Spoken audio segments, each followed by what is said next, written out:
this is Mei Yu. I'm glad to see you here on another fun Friday. Every Friday, I try to do something new, fun, or challenging. Thank you all so much for your likes and comments in my previous video. I really enjoyed reading all of your fan theories and your name ideas. Since some of you have been asking for part 2 of my draw Disney princesses as horror monsters, here you go. I'm gonna do part 2 today. Let's see how they're gonna turn out. I'm kind of excited. I have no idea how they're gonna look like. Okay, so let me know after each princess how scary she looks like to you on a scale of like, let's say 1 to 10, 10 being nightmare fuel. I am gonna start with sweet, innocent Rapunzel, and I'm gonna turn her into a monster. When I was playing with different concept sketches for my horror monster Rapunzel, I wanted to incorporate her long winding hair in my design somehow that is going to be, you know, like ideally memorable. And I wanted the design to, I wanted her to have her hair in such a way so that her as a monster, she could use that in some way to catch her prey, for example, or at least it has to make her look more intimidating, maybe even dangerous. So I was thinking about how to do that in my design. Then I was thinking about Greek mythology. I love Greek myths as a kid, and I still do. I remember reading a lot of stories about all the different kinds of monsters and creatures. And I was thinking about what if Rapunzel was some kind of half woman, half snake creature monster thingy. So then, her tail could kind of actually look like her hair. I thought that was an interesting idea. So then my creative juices started to really flow. And I was thinking about what if Rapunzel was like this, snake monster hybrid that was living in some kind of dark cave or something, and she would slither out and I don't know, hunt her prey, or I feel sorry for Eugene now, but that was a really interesting, I guess, backstory idea. I don't know if you guys want to flesh that out in the comments. Go ahead. I'd love to see what you come up with. So usually I draw my pretty princesses and dainty characters with graceful hands, but not this time. For her face design, I didn't want to stray, too far away from a human's face, but I also wanted to make her features look a little bit more scary. So I kind of stylized their lines, gave her sharper edges, gave her these unsettling eyes and those fangs. I can literally hear her hiss right now. Oh, in case any of you missed my last video, I released my new Draw One Girl in 20 Expressions and Draw One Boy in 20 Expressions ebooks. Some of you have been commenting, that faces are difficult to draw, and I understand how you feel. I remember when I was teaching myself, I had a lot of trouble getting the facial features and proportions right, how to place the eyes and the nose and the mouth. So that's why I made these ebooks to help you to learn how to draw expressions easily and to how to give characters emotions. When they were released on Amazon, they were the #1 new releases in their categories, so I'm really happy that lots of you are finding them helpful. I've also got brand new ebooks coming out today too. More info's coming up.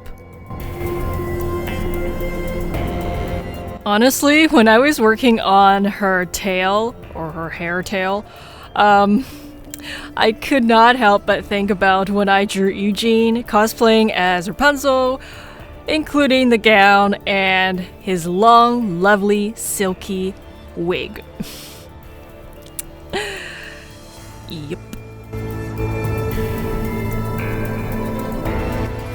Just imagining when a prince climbs up her long, beautiful hair, only to realize that was her tail, and then, I don't know, what will happen after? Let me know in the comments. So I think this might be the very first time in my art challenges that I've drawn Cinderella. So I'm really excited to turn her into a horror monster. Since my Rapunzel horror monster looked more vicious and beast-like, this time I wanted my Cinderella reimagining to look, I guess, more haunting, more like, not like a ghost, but kinda like a scary spirit. And I also wanted her to look memorable in her own way.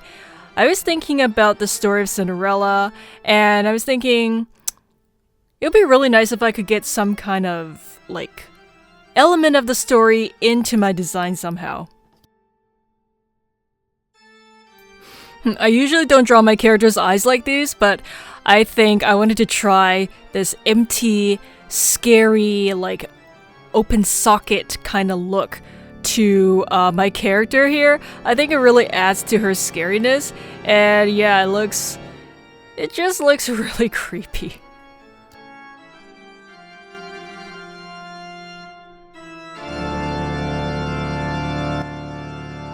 So as for how to incorporate a story element into my design, I was thinking about pumpkins, because pumpkins played a really important role in the story, and because it's also close to Halloween at the time of this making of this video, I thought, yeah, pumpkins, why not?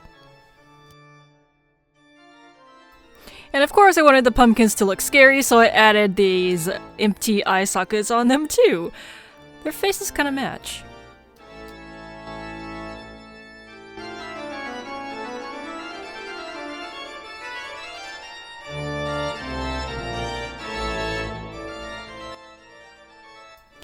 Because I didn't want my design to look kind of too normal, I decided to not have her lower body as something that most people would expect, meaning legs, but rather replace legs with something else.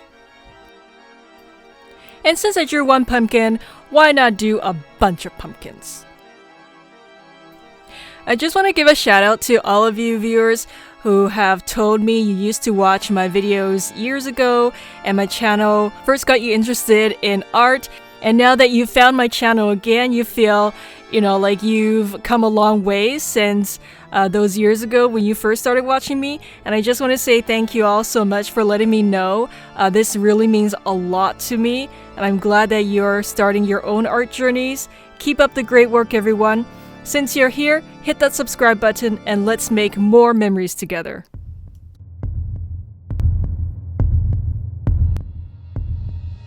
In case some of you are wondering about those things on her arms, so they're not veins or anything. They're supposed to be I was going for a withered look on her long gangly limbs. I wanted her to look kind of dead. And gnarly, like an old tree with lots of twisting roots or vines, or I don't know, just these knobby tendrils that are wrapping themselves around her limbs.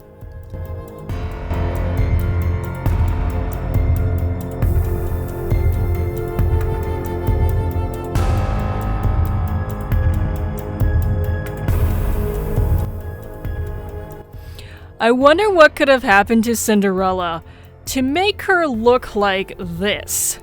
Like a scary pumpkin ghost spirit monster with no legs, and she has a bunch of little baby pumpkins underneath her floating dress. What could it be? Could it be I don't know, a curse, or... What if she went to the ball like that? What if the prince saw her like that? Wait, how is she gonna wear her glass slippers? I don't know. Let me know your thoughts in the comments. Now I'm gonna monsterify a queen. So if you've been following me for a while, you'll know that I've drawn Elsa in various different ways in my different art challenges before. But I think this time is going to be the first time I'm going to draw her as something that looks truly vicious or nasty. I can't wait. I wanted to make her expression and hairstyle really intense by exaggerating the points and the different like the lines and how I stylized them. So I decided to make her hair kind of like more on the wild side with these like shapes that are kind of flaring up and out. And then as for her like expression and her eyes and just how I drew the corners and the shapes, I wanted to add a lot of harsh edges and points into my design to make her look, a lot more like vicious and fierce.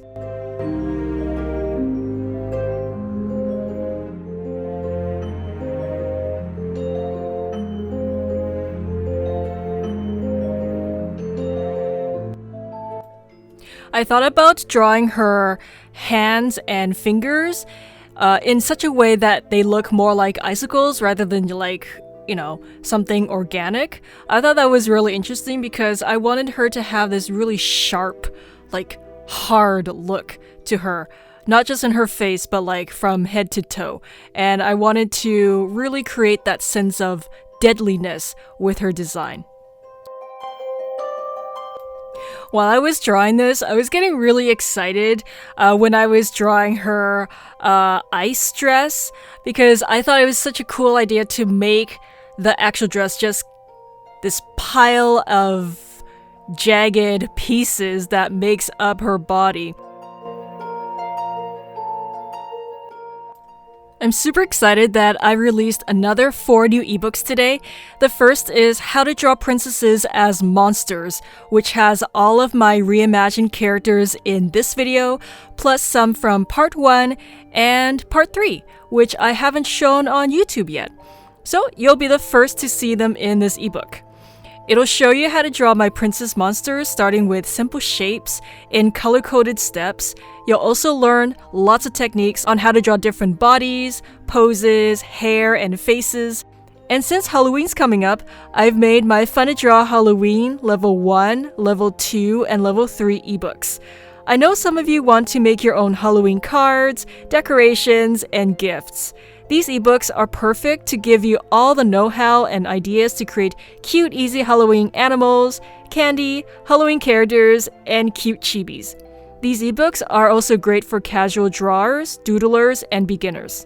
With the right skills and practice, you can become any kind of artist you want, no matter if it's being a manga or comic artist, a fashion designer, illustrator, painter, or art YouTuber. Start drawing better today. Download info for Apple, Kindle, and Android are in the video description below.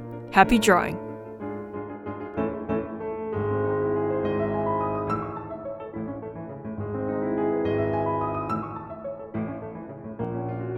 Let me know who's your favorite in the comments.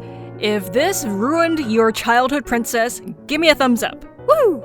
Subscribe so you won't miss my new artwork, and thank you for watching, everyone. I'll see you next Fun Friday. Draw better hands, hairstyles, eyes, outfits, and animals for your own OCs. For the price of an ice cream, you can keep one of my ebooks forever. I've made over 30 of them, so there's something for everyone. Own them today.